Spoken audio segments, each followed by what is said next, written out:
கிருஷ்ணன் தூதுச் சருக்கத்தினுடைய அடுத்த பாடல் போர் முடித்தான் என தொடங்குகின்றது. இப்பாடலில் இடம்பெறக்கூடிய வினாக்களையும் அதற்குரிய விடைகளையும் பார்ப்போம். அதிலே முதலாவது கேள்வி கேட்கப்பட்டிருக்கின்றது, கடவுள் கங்கை நீர் முடித்தான் என்ற தொடரின் பொருள் யாது? கடவுள் கங்கை நீர் முடித்தான் என குறிப்பிடப்படுபவன் யார்? இங்கே கடவுள் கங்கை நீர் முடித்தவன் என்று குறிப்பிடப்படுபவர் சிவர்.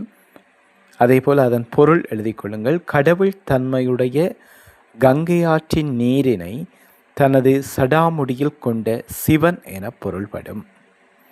அதேபோல அடுத்த வினா கேட்கலாம், இரவு ஒளித்த நீ அறிய போர் முடித்தான் என்பதன் பொருள் யாது? இதில் வெளிப்படுத்தப்படும் செய்தி யாது? அதற்கான விடையளி கொள்ளுங்கள். சிவனது இரத்தல் தொழிலை இல்லாமல் செய்த விஷ்ணுவின் அவதாரமாகிய கிருஷ்ணன் நீ அறியுமாறு போரை முடித்தான், நிறைவு செய்தான்.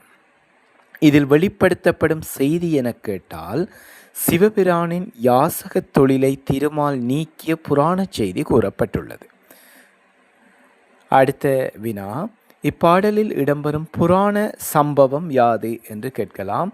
இப்பாடலில் இடம்பெறுகின்ற புராண சம்பவம் எது என்றால் விடையினை எழுதி கொள்ளுங்கள். பரமசிவன் பிரம்மனின் 5 தலைகளில் ஒரு தலையை கொய்துவிட அத்தலை சிவனின் தலையில் ஒட்டிக்கொள்ளும்.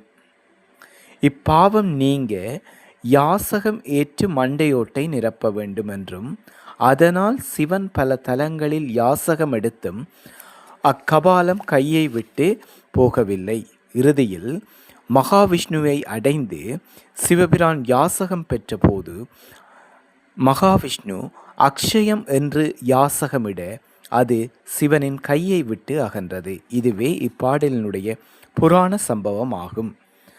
அடுத்த வினா கேட்கலாம், போர் முடித்தான் என குறிப்பிடப்படுபவன் யார்? இப்பாடலிலே போர் முடித்தான் என குறிப்பிடப்படுபவன் தர்மன். அடுத்த வினா, அமர் பொருது புலம்புறு சொல் பாஞ்சாலி பூந்தன் கூந்தல் கார் முடித்தான். இதை மேற்கோள் குறிக்குள் எழுதிக் கொள்ளுங்கள். இந்த வரியை அமர் பொருது புலம்புறு சொல் பாஞ்சாலி பூந்தன் கூந்தல் கார் முடித்தான் என்பதன் பொருள் யாது என்று கேட்கலாம். விடை எழுதி கொள்ளுங்கள். போரை செய்து அழுது புலம்பும் சொற்களை கொண்ட திரௌபதியின் பூவை சூடிய குளிர்ச்சியான கூந்தலாகிய கார்மேகத்தை முடித்து கொள்ளச் செய்தான் என பொருள்படும். அடுத்த வினா, இளையோர் முன் களறிய வஞ்சினம் முடித்தான் என்பதன் பொருள் யாது என்று கேட்கலாம். விடை எழுதி கொள்ளுங்கள். அவையில் முன்னர் தம்பியர் கூறிய சபதத்தை முடிவுறச் செய்தான் என பொருள்படும். இதனைத்தான் இந்த வினா இளையோர் முன் களறிய வஞ்சினம் முடித்தான் என்பதன் பொருள் அவையில் முன்னர் தம்பியர் கூறிய சபதத்தை முடிவுறச் செய்தான், அங்கே தர்மன். அடுத்த வினா இதிலே கேட்கலாம், வசை இன்றி நிலை நின்று ஓங்கும் போர் முடித்தான் என்பதன் பொருள் யாது? விடை எழுதிக் கொள்ளுங்கள். பழியின்றி என்றும் அழியாமல் சிறந்து நிலைத்து நிற்கும் புகழ் முழுவதும் பெற்றான் என இந்த வரிக்குரிய பொருளாக அமையும். அடுத்த வினா, இப்படியே யார் முடித்தார்? இவனுடன் பிறப்பதே நான். இக்கூற்றினை கூறியவர் யார்? இவ்வரிகளின் பொருள் யாது? அவை இப்படி இந்த கூற்றினை கூறியவர் வீமன். இந்த வரிகளினுடைய பொருள், வீமன் சொல்றான், இப்படி யார் உள்ளனர்? வீரனான நான் வீரமற்ற இவனுடன், அதாவது தர்மனுடன் தம்பியாய் பிறப்பது தகுதியாகுமோ என்று சொல்லி அவன் சொல்லுகின்றான். இதுவே பொருளாக அமையும். இப்பாடலில் இன்னும் சில வினாட்கள் கேட்கப்படலாம். இப்பாடலில் கையாளப்பட்ட அணி எது? அதன் பொருள் யாது? இப்பாடலிலே கையாளப்பட்ட அணி உருவக அணி. இதை அதாவது கூந்தலாகிய மேகம் என குறிப்பிடப்பட்டுள்ளது. பாடல் வரியிலே கூந்தல் கார் என்று கூந்தல் கார் முடித்தான் என்று சொல்லப்படுகின்றது. உருவக அணியாகும். இதில் கேட்கப்படக்கூடிய மிக முக்கியமான இன்னொரு வினா, தர்மன் மீது வீமன் கூறிய வஞ்சின வார்த்தைகள் எவை? ஒவ்வொரு விடயமாக எழுதிக் கொள்ளுங்கள். முதலாவது, சிவனது இரத்தல் தொழிலை இல்லாமல் செய்த நீ என்று சொல்லப்படுகின்றவர் கிருஷ்ணர். அங்கே கிருஷ்ணர் அறியுமாறு போரை முடித்தான். இது முதலாவது பாயிண்ட்ஸாக எழுதிக் கொள்ளுங்கள். இதனுடைய வரிகள், இரவு ஒளித்த நீ அறிய போர் முடித்தான். அடுத்த விடயமாக, திரௌபதி பூச்சூடிய குளிர்ச்சியான கூந்தலாகிய கார்மேகத்தை முடித்து கொள்ளச் செய்தான்.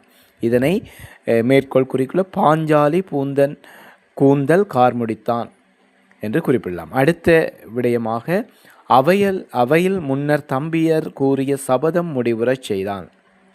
இதனை இளையோர் முன் களறிய வஞ்சினம் முடித்தான். அடுத்த பாயிண்ட்ஸ் எழுதி கொள்ளுங்கள். பழியின்றி என்றும் அழியாமல் சிறந்து நிலைத்து நிற்கும் புகழ் முழுவதும் பெற்றான். இதனை வசையின்றி நிலை நின்று ஓங்கும் போர் முடித்தான். அடுத்த பாயிண்ட்ஸா இப்படி போரை முடித்தவர்கள் யார் உள்ளனர், இப்படியே யார் முடித்தார், வீரமற்ற இவனுடன் தம்பியாய் பிறப்பது தகுதியாகுமோ. இவ்வாறு அதாவது தர்மன் மீது வீமன் கூறிய வஞ்சின வார்த்தைகளாக மேற்கூறப்பட்ட இவ்வளவு விடயங்களுமே உள்ளடங்கி வரும்.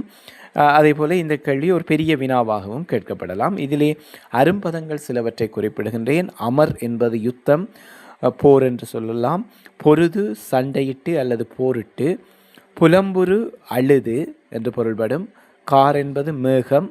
அதே போல இரவு என்பது பொழுது அல்லது கங்குல் என்று சொல்லலாம். இரத்தல் அங்கே யாசகம் என்ற பொருளில் வருகின்றது, பிச்சை என்றும் சொல்லலாம்.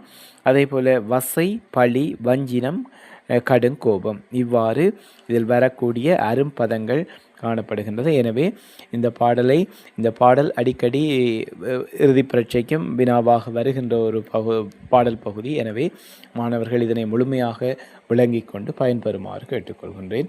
எனது அடுத்த பாடலில் மேலதிகமான அடுத்த பாடலுக்குரிய வினாவிடைகளை பதிவேற்றுவேன். நன்றி.